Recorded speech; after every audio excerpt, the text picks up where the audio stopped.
Allez, bonjour à tous et bienvenue, vidéo sur une analyse. Alors, on va voir évidemment Reply, on l'a déjà étudié au préalable. Je vous invite à voir ma vidéo, je la mettrai donc en haut à droite. Alors aujourd'hui, de quoi on va parler si on a déjà vu Reply? On va se focaliser sur 3 piliers qui me semblent, essentiels lorsqu'on va investir sur des CR acquisitions ou des CR compounders.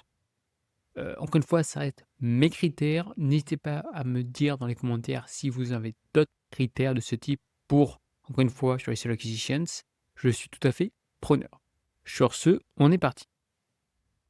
Alors, on va parler brièvement, encore une fois, je prends un titre d'exemple, Reply, je fais une dernière petite analyse, c'est pour ça que je prends Reply. En aucun cas, on peut le faire avec d'autres sell acquisitions sur ce point-là. Pour moi, il y a 3 piliers fondamentaux. En se basant exclusivement sur les informations donc issues des rapports. Donc dans ce cas, c'est 2024 car le 2025 n'est pas sorti. On peut évidemment utiliser les quarters, mais pour ma part, je vais utiliser principalement donc le rapport annuel qui a beaucoup plus d'informations. On va dire, c'est mieux détaillé. L'étude révèle des forces significatives et certaines opportunités d'amélioration. Alors pour moi, il y a 3 points, 3 piliers qui sont essentiels. Le premier point, c'est l'allocation du capital. Indispensable. Le deuxième pilier, c'est la décentralisation. Pareil, indispensable. Et le dernier, personne et culture. On va en reparler. Donc, premier point, l'allocation du capital. Réinvestissement significatif à plus de 80%. Ça, c'est un point qui est important. Position financière nette positive. Croissance autofinancée sans levier. Encore une fois, ça, c'est un point qui est indispensable si on veut d'un côté se développer et faire de futures acquisitions. Et après, bon, payout ratio, là, dans ce cas, c'est 20%. Mais dans l'absolu, voilà, il ne faut pas avoir un payout ratio très élevé, car l'objectif étant, c'est remonter ces flux pour les futures acquisitions. Concernant la décentralisation, bon, là, encore une fois, on est sur une organisation, un réseau de sociétés spécialisées, plein de petites sociétés qui sont indépendantes les unes des autres. Le siège social léger, comme la plupart des acquisitions, par exemple Constellation Software, Leafco, Lager Grants, Rocco, voilà, on a très peu d'employés in fine. Par contre, au niveau de différentes filiales, comme il y a plusieurs acquisitions sur plein de petites PME de sociétés, in fine, le nombre d'employés est important. Dans le cas de Reply, on est quasiment à plus de 15 000 employés. Fonction centralisée, donc stratégique et autonomie opérationnelle des filiales. Ça, c'est pareil, c'est indispensable. Concernant la partie personnes et culture, actionnariat significatif des fondateurs. En général, c'est bien d'avoir des personnes skin the game. C'est le cas pour la plupart aujourd'hui des acquisitions. Les fondateurs sont skin the game et c'est indispensable selon moi. Afin qu'il y ait vraiment, on va dire, une corrélation entre l'actionnaire et le fondateur. Voilà, qu'ils partagent tous les deux la même vision. Vision long terme favorisée, évidemment, on n'est pas sur du court terme, on est bien d'accord. Focus sur le capital humain, c'est indispensable. L'aspect plutôt entrepreneurial et d'avoir vraiment des gens compétents. Et la partie innovation. Intégration stratégique des acquisitions. La partie intégration, donc M&A, donc Merge and Acquisitions, hyper importante. Dans le cas des Serial Acquisitions, il faut un vrai savoir-faire et acheter aujourd'hui donc des sociétés en valorisation, allez, maximum 6-7 fois les bits. Et d'un côté, donc des sociétés de niche à forte valeur ajoutée avec un moat. C'est hyper important. Donc, conclusion générale, Reply présente une forte cohérence avec les 3 piliers fondamentaux, particulièrement en matière d'allocation de capital et de culture d'actionnariat. Le modèle décentralisé fondé sur un réseau de sociétés spécialisées constitue un avantage compétitif significatif, bien que certaines pratiques ne soient pas explicitement documentées dans les termes exacts des piliers analysés.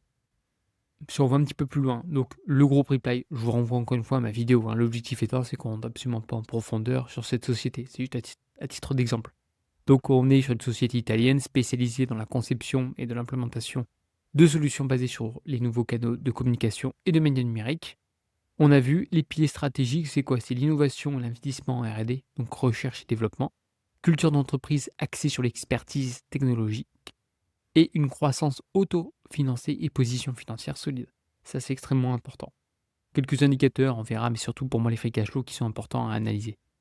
C'est bien d'avoir une augmentation des employés, c'est-à-dire que bon, les acquisitions hein, se développent. Résultat net paraît indispensable, les EBITDA, il faut la croissance, voilà, il faut que tout soit dans le vert et qu'il y ait une certaine croissance. Bon, premier pilier, c'est l'allocation du capital. Donc, Reply démontre une stratégie d'allocation de capital, donc axée sur la croissance durable et un réinvestissement des bénéfices dans l'entreprise. Pour l'exercice 2024, sur un bénéfice de 211 millions, ouais, c'est pas une très grosse capi. 20 ça part pour des dividendes et le reste, les 80 restants, c'est du réinvestissement. Le dividende est croissance autofinancée. On a un dividende qui ne cesse d'augmenter, hein, ça c'est quand même un point important. Et 80 des bénéfices, donc c'est pour la croissance notamment interne. Concernant l'allocation donc du capital, on peut voir que c'est bien croissant, donc ça c'est un excellent point.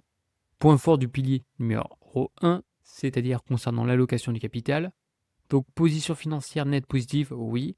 Absence de dette financière, techniquement les serial acquisitions, les serial compounders ont très peu de dettes. Pourquoi? Parce qu'elles reprennent en fait les flux venant des anciennes acquisitions pour le faire remonter et pour financer les futurs. Donc ça, c'est un très bon point. On a un ROIC élevé, hein, dans l'absolu, et on a un modèle de croissance donc autofinancé, cohérent avec le pilier. Le deuxième point, c'est la partie donc, décentralisation, hein. Je me cesse de le mentionner, je répète pour ceux qui ont vu mes premières vidéos sur qu'est-ce que c'est qu'un serial acquisitions. Je vous la mettrai pour les nouveaux en haut à droite. Heu, voilà, pour moi, la décentralisation, c'est clé et le gros avantage, c'est qu'on a vraiment une croissance quasiment infinie. On a vraiment un effet boule de neige.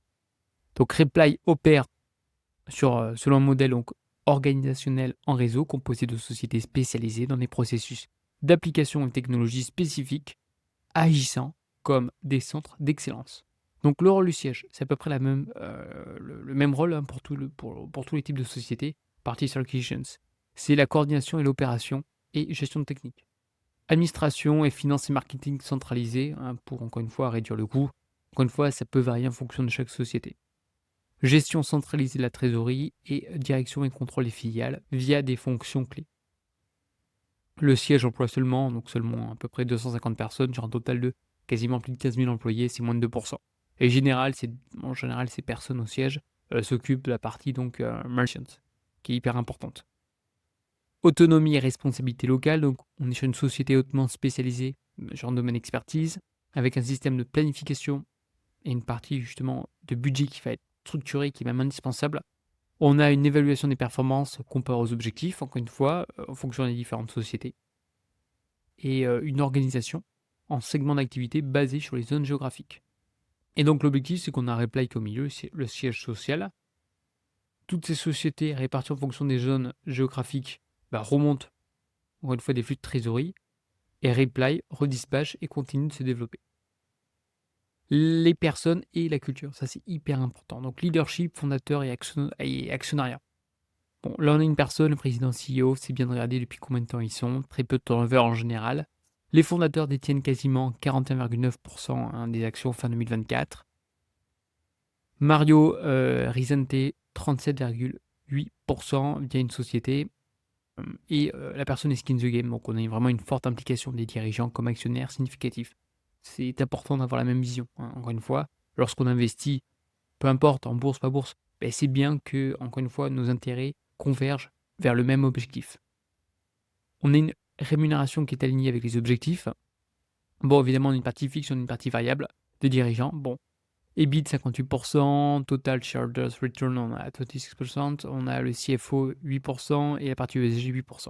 Voilà, donc évidemment, il faut de la performance si on veut aujourd'hui avoir, on va dire, une REM convenable, hein. Bon, je ne le plains pas, mais encore une fois, il y a quand même un vrai travail derrière ce type de société. Et Mario Risente nous mentionne quelque chose d'intéressant. La croissance d'une entreprise est étroitement liée à la croissance de ses collaborateurs. Comme d'habitude, dans les collaborateurs, c'est la pierre angulaire, hein. Toute personne, hein, encore une fois, il n'y a pas de statut. Est-ce que la personne qui s'occupe de la fusion-acquisition ou la personne d'accueil? Non. Chaque personne joue son rôle, hein, c'est comme dans une fourmilière. Et in fine, ça permet de développer en tout cas la société. Alors, petite synthèse, hein, bon, on va revoir éviter les 3 piliers. Premier point, c'est l'allocation du capital. Pour moi, on est vraiment élevé, hein. On a une forte adéquation à 90%. Donc ça, c'est un très bon point. Partie décentralisation, la réponse c'est oui, j'ai marqué moyen plus, hein, qui est une bonne adéquation à 75%. Culture, pareil, elle est bonne à peu près à 70%. Alors on n'est pas, une fois, c'est les critères, encore une fois, c'est ma libre appréciation, hein. Mais voilà, dans l'absolu, ça respecte bien en tout cas les 3 piliers. On est à plus de 50% dans les 3. Donc ça, c'est un très bon point. Bon, les points forts, on a vu, c'est l'allocation du capital, la partie décentralisation et la partie culture. Les marges de progression, pour moi, on a une absence de données sur certains indicateurs tels que le ROIC, c'est quand même un point important. Pas de mention claire également sur la préservation de la culture, d'origine des entreprises acquises. Ça pareil, c'est un point que j'aime bien. C'est-à-dire que lorsqu'on va faire on va racheter en tout cas une société et ben l'ADN de celle-ci ne va pas changer en fait. Bon, là dans l'absolu pareil, je ne l'ai pas trop dans les rapports. Degré d'autonomie des filiales implicite mais non formalisé. Voilà, dans l'absolu, ça reste quand même excellent, hein. C'est une très belle entité, juste aujourd'hui que ça se paye, trop cher.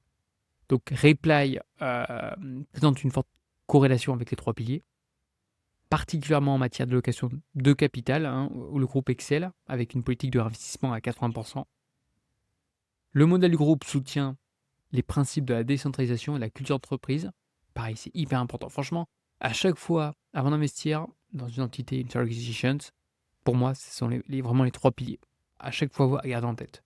Et dès qu'il y en a un pour moi qui ne fonctionne pas, j'investis pas dans la société en question. La structure en réseau, l'actionnariat qui est quand même significatif du fondateur à plus de 40%, qui, selon moi, constitue en tout cas des atouts majeurs alignés sur ces principes fondamentaux. Conclusion et perspective, message clé, il faut absolument regarder la partie allocation du capital, la partie décentralisation, la partie culture et leadership. Indispensable, ces 3 piliers sont liés les uns les autres. S'il y a un des piliers qui malheureusement hein, n'est pas assez efficient, c'est comme un château de cartes. En fait, il y a tout qui s'écroule. Bon, les forces majeures hein, de Reply, puisqu'on reste sur Reply à titre encore une fois d'exemple, la position financière, le modèle, pareil, on a une très belle organisation, on a une croissance qui est sans dette, hein, malgré le contexte qui est économique, on a un développement orienté vers l'innovation et la nouvelle technologie. On a vu la partie R&D ne cesse d'augmenter, donc ça c'est un très bon point. Alors qu'est-ce qu'il nous dit monsieur Mario Risente? Notre entité nous permet de jouer un rôle de premier plan dans l'ère de l'intelligence artificielle. Bon, il ne va pas dire l'inverse non plus. Nous continuerons d'investir dans l'innovation, de renforcer nos capacités et de construire des solutions qui créent la valeur pour nos clients, nos parties prenantes et la société de son ensemble. Bon, piste d'analyse complémentaire, notamment la partie stratégique et notamment la partie financière avec le ROIC, hein, le Return on Capital investi, pour mesurer l'efficacité des décisions d'allocation de capital. Bon, encore une fois, on peut le calculer nous-mêmes, mais voilà, dans l'absolu, moi j'aime bien quand les fondateurs le mentionnent directement, c'est le cas d'autres entités, notamment nordiques. En tout cas, je vous aurais mentionné les 3 piliers qui me semblent essentiels si on veut investir correctement dans les seller acquisitions. J'ai rarement vu de vidéos sur ce sujet, c'est pourquoi voilà, hein, je préfère vous le mentionner en amont. Moi, pour ma part, l'objectif, c'est évidemment d'investir dans ce type d'entité, de trouver des opportunités parce que ça se paye quand même très cher aujourd'hui, hein, donc je vais pas une surpayer d'entité et après de les garder sur du long terme. Donc, peu importe le nom de mon portefeuille, hein, je vais plutôt, on va dire, saisir les opportunités et être opportuniste sur des seller acquisitions, que ce soit européen dans un PEA ou sur un CTO. Si vous avez la moindre question, surtout, n'hésitez pas dans les commentaires et je vous dis à une prochaine. Allez, bye bye.